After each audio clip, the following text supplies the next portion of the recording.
Hello, I'm Mark Johnston. Welcome back if you watched that first video, or if this is your first video, welcome. As I said previously, this is a new channel, so still experimenting with what I should be talking about on this channel so far. But I know cricket is probably going to be the end goal. That's my passion. First of all, I want to say to everyone who clicked on that first video, I'm so surprised with how many views that first video got, so thank you very much for everyone who wanted to watch that. Even if you only watched about 10 seconds of it, still much appreciated here. And also everyone who commented on that as well, or sent me a message to say what they thought about the video, or any feedback or anything like that. It's much appreciated, so thank you very much for all the engagement on that. Now the topic for this video is actually inspired by one of those comments on the previous video. I'll make sure to put the comment up somewhere on the screen here. So first of all, thank you to you for getting involved. You bring up a very interesting point there by talking about the Australian selection. And I know as an English cricket fan, this is going to hurt me on the inside talking about this. But I think the main thing to compare English cricket to, because obviously that first video was very England cricket based, the main team to compare it to is Australia. Their biggest rivals, who are finding a way to be really competitive at the test level, especially. Not saying they're not competitive at the other levels. I mean, they're 6-time ODI World Cup champions, but at the same time, it's a side that England just can't seem to get over the line against, apart from the odd test, like for example Melbourne. But I mean, everything else in the previous Ashes series and Ashes series in the past has been England not being able to go toe to toe with what I believe is the best test side in the world. So I think this video, the inspiration behind this video is talking about what Australia is doing really well that makes them the best test team in the world. So hopefully you stick around for that. So to start us off, I think the first place to look for where Australia is doing well in their test cricket is their bowling lineup. I wholeheartedly believe that their strongest point in their test team is their bowling lineup. When they're all fit and you have Stark, Cummins, Hazlewood, Lyon, and then, I don't know, if you have room in the team, you chuck Scott Boland in there, or Michael Neser, or someone like that. I don't think there's a bowling attack better in the world. That's where they win their tests. I'm not saying their batters aren't any good, because obviously we all know they are, but I think the bowlers is probably the first place to look. It's just the consistency and the longevity that puts them miles above everyone else. And I think it's very important to look at how these bowlers work as a unit, because you see they bounce off each other really well, they complement each other well.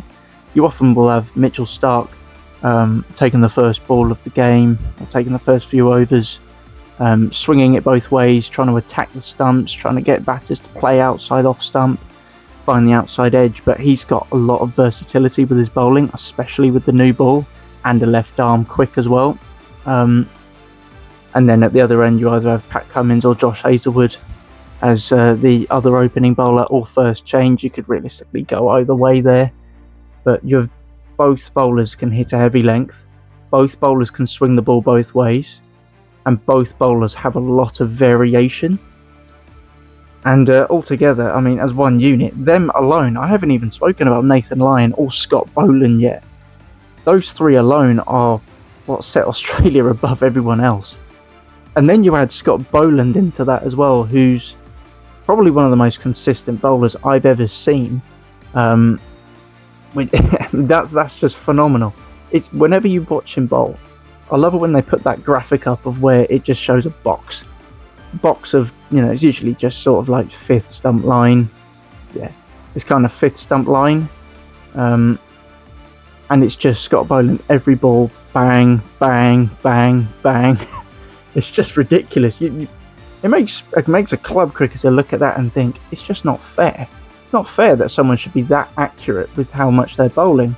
And it almost makes you feel bad because Scott Boland he's probably coming towards the end of his career now, and he hasn't played an awful lot of Test cricket. He hasn't had the opportunities he probably should have, but he's just found a way. He's found a way to break into that Test team, and he's never been out of that conversation since. He's been so impressive, which is a huge risk. I think that when you've got Stark Cummins, Hazelwood, and say one of them is injured, Scott Boland comes in. It's just not fair. And then you bring Michael Neser in as well, or Joe Richardson, or any of these other quicks that Australia have in their arsenal, which they had to use during the last Ashes series. And they're all coming in and hitting their lines and lengths just as consistently as, yes, I did say that right. As often, that's an easier way of saying it, as the main quicks. What chance do sides have? And that's where Australia are winning their Test matches. And I haven't even mentioned Nathan Lyon. Nathan Lyon, he's got 500 and whatever Test wickets. I'll put the stat up here somewhere. But he sort of flies under the radar a bit. I don't think these teams necessarily think about him. Not when you've got the three main quicks to worry about. And then suddenly Nathan Lyon comes on the spinner and you think, finally I don't have to deal with Stark, Cummins and Hazelwood swinging it round corners and I'm playing and missing for the last half hour. Now Nathan Lyon's coming on, I might be able to get on with my run scoring now. Then all of a sudden he just builds pressure and might even take your wicket, or he'll build pressure from his end for several overs, and then you'll have a bowler like Cameron Green or someone like that at the other end who'll come in and take your wicket. That's often what happened, especially in the previous Ashes series, for multiple reasons. One, the quality of the bowling, and two, England had no patience. But that's coming from a salty English fan that's going to complain about how England played in that Ashes series, and I think rightly so. But regardless, this isn't about England, this is about Australia. It's time for Australia to have their limelight. I think they've had too much of it, but rightly so. But Nathan Lyon is the backbone of that Australian Test team.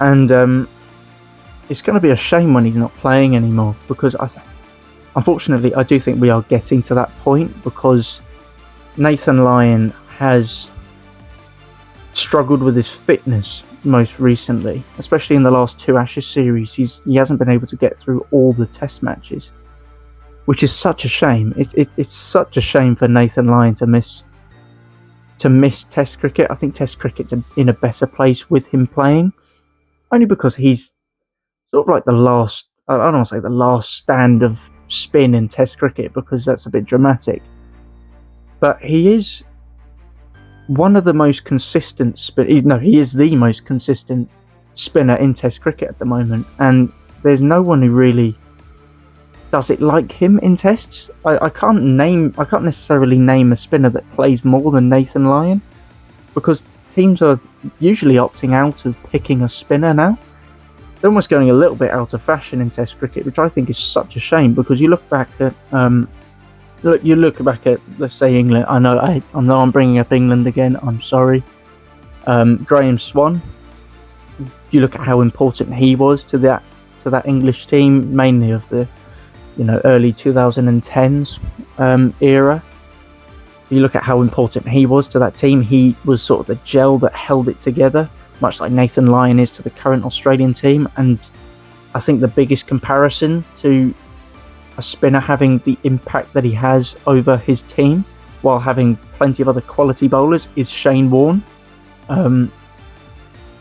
He could bowl for hours and hours and hours and build up so much pressure over a long period of time, and if he wasn't taking wickets, he would build up enough pressure from his end to the point where the batters would get frustrated or lose their concentration and get out to the bowler bowling at the other end. He was a team man, and I think that's what Nathan Lyon is, and that's the value of a spinner in modern Test cricket. And I actually think other international teams are missing a trick, not investing in their spinners in Test cricket. Now it's time to talk about the batters. I've rambled on about the Australian bowling lineup, and I think That's miserable already as an English fan. So I'm just thinking about how that compares to the current English lot. I think the English lot are very good, but at the same time, Australia are just, they're on another level. And it's longevity. And I think longevity is also a word that correlates with the batting lineup, because you look at the players in that Australian batting lineup and how many tests they've played and where they've had their success. The main one to talk about is Steve Smith.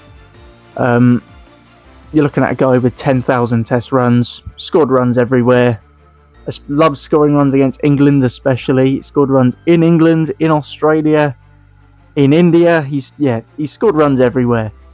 One of the most unconventional batters in Test cricket, but he finds a way. And that's a phrase that follows Australian cricket in all formats. They find a way. And that's something that no other side really has. India probably the closest. India and South Africa. I've got to give South Africa credit. Obviously, they won the previous World Test Championship final, beating Australia. But overall, Australia's batting is a lot less consistent than their bowling. I think it's more of a talking point than their bowling, in ways that there's players that sort of, there's always debate around selection, but in Australian cricket especially, I think the spots of the batters are definitely more up for grabs than the spots of the bowlers. Perfect example of that was the race for an opener before the Ashes series. I remember was it a month prior to the Ashes series, the most recent one. It was a massive question mark over who was actually going to open for Australia, and I remember, was it a few warm up games they played before the Australia A or something like that, where I think they chucked all 5 opening options. I think it was 5 or 6 opening options at the time. All 5 of all however many of them were in that top order, and they were seeing who was going to get the runs and who wasn't going to get the runs. And in the end, Jake Weatherald got the call, and I personally believe it's the right decision. You're seeing with Jake Weatherald is that he's got a proven record in Test cricket. They value the main thing with Australia, and it was said in this comment. Actually, I'll bring the comment up again. They value shield runs. They value local runs. You know, your value is your weight in runs, and that's something I touched on in my previous video, talking about the English county cricket system, and about how they almost don't value the players that are scoring runs in the county championship. Whereas you look at Australia, the players that are scoring the runs are the players that get picked.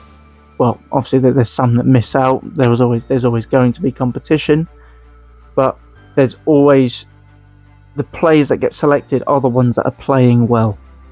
And there's no prisoners in Australian cricket. You look at Marnus Labuschagne, when he wasn't finding ways to score runs, when he had a bit of a slump in form, I think was it last year, he got dropped, and then he went back to Queensland and scored buckets of runs. He scored 100 after 100 after 100, got back into the Australian Test team and played well. That's earning your spot, and that's something you can't say for a lot of other international teams. You have to earn your spot at the Test level, and you often see those are the most successful teams because there's almost that work ethic. They have a work ethic unlike any other team. And Jake Weatherald had his weight in runs before the Ashes series. Yes, he didn't have the best Ashes series, but I actually think he is the right person going forward for Australia because he sets the bar high of what it takes to be selected. Yes, you would probably say Sam Constas was probably a little bit unlucky to not get picked. He hasn't done a lot wrong. At the end of the day, he's young. He's got a lot of time on his side, and he is scoring runs at Shield level, which is great to see if you're an Australian fan, that you've got this young player full of promise that's going to come forward and score a lot of runs. The other name was Nathan McSweeney, who had, 2 tests for Australia and then got dropped. He had a very, what I believe was pretty harsh He was facing an informed Bumrah, didn't get the runs he needed from the first 2 tests, and then didn't play again. Very unlucky. But he no, it was 3 tests. 3 tests. Never mind, not 2, 3. But you're seeing that he's getting weight in runs, and most recently in the county championship, as of today, he scored his 2nd county championship 100 this season for Northamptonshire, which is that's head coached by Darren Lehman. And I bring up Darren Lehman because, talking about Darren Lehman, Jake Lehman is also in the county championship playing for Hampshire. And while he's not necessarily in the Australian conversation, like the Australian test team conversation, he's another one of these players for Australia, or Australian players that are playing in the county championship, that are showing that their standard is visibly higher than any other teams, because they're not in the conversation to be playing test cricket, but they come over and they play hard, honest cricket. Like Jake Lehman has scored 4 consecutive half centuries in the county championship for Hampshire. He's on a 2-year deal. If he continues going like that, he's going to score a bucket load of runs.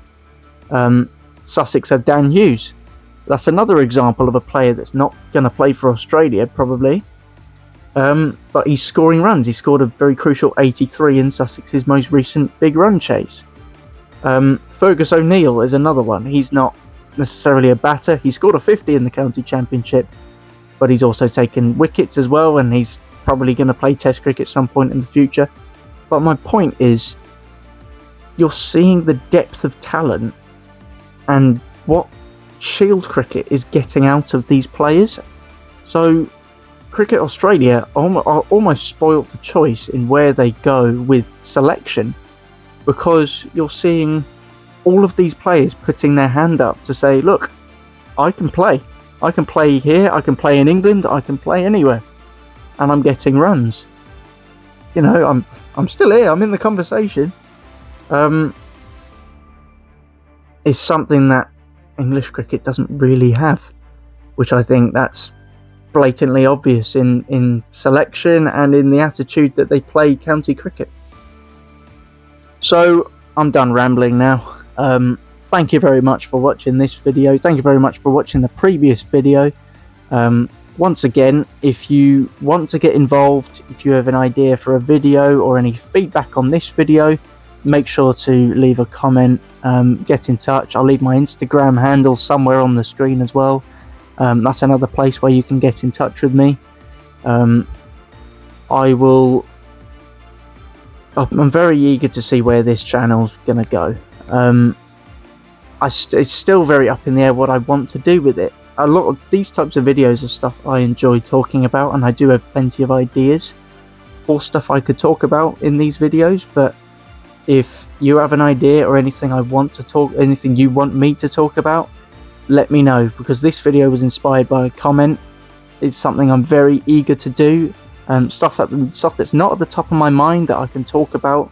You know, that I might be able to bring a brand new perspective to it, or it's something that I necessarily wouldn't have thought of myself, that I can sort of try and do a deep dive into and try and, I don't know, find something out of it. You never know. But regardless, I'm very grateful that the last video got a lot of really good reactions to it, and hope this video will just be the same. So thank you very much for watching.